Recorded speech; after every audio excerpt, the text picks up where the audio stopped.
పాత ప్రొసెస్ కొత్త ప్రొసెస్కి చేంజ్ అయింది. ఇదే మంచి సర్వీస్ ఇవ్వాలనే ఉద్దేశంతో, కస్టమర్లకి బెస్ట్ సర్వీస్ ఇవ్వాలనే ఉద్దేశంతో ఎయిర్ కండిషన్ ప్రొసెస్ సౌకర్యంగా కల్పించడం జరిగింది ఇవాళ.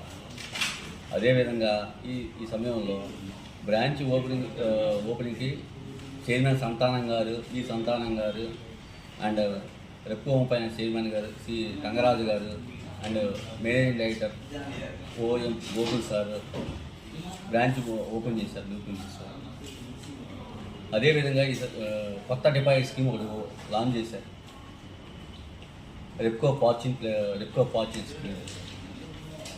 అది జనరల్కి 8% ఇస్తారు, సీనియర్ సిటీకి 8.5% వరకు ఇస్తారు. కొత్త స్కీమ్ అది ఎక్కువ రీడాక్టర్ వస్తుంది పేపర్. ఈ స్కీమ్ని అందరూ యూటిలైజ్ చేసుకోవాల్సిందిగా ప్రతి ఒక్కళ్ళు కోరుకుంటున్నాం. ప్రీవియస్ అడ్రస్ కొత్త rooms KCB chambers Brindavanam Rayalaseema ఓట్ల పక్కన మార్చబడింది. డిబిఎస్ బ్యాంక్ అప్స్టేజ్లో మార్చబడింది. అందరూ గమనించగలరని కోరుతున్నాం. అందరు మెంబర్స్తో ట్రాన్సాక్షన్ చేస్తాము. మెంబర్ కస్టమర్స్ మాత్రమే మేము ట్రాన్సాక్షన్ చేస్తాం. వితౌట్ మెంబర్షిప్ మేము నుంచి ట్రాన్సాక్షన్ చేయలేము. ఫస్ట్ మెంబర్ అవ్వాలి. ఓన్లీ మెంబర్షిప్ మాత్రమే, ఓన్లీ బ్యాంకులో మెంబర్షిప్ మాత్రమే. మన దగ్గర కస్టమర్లు మాత్రమే ఫస్ట్ మెంబర్షిప్ తీసుకున్న కస్టమర్లు మాత్రమే ఈ సర్వీస్ ఉంది. తర్వాత తీసుకునేవాళ్ళు సార్ తర్వాత తీసుకోవచ్చు, ఎవరైనా మెంబర్ అవ్వచ్చు. తీసుకున్న తర్వాత సర్వీస్ ప్రొవైడ్ చేస్తాం.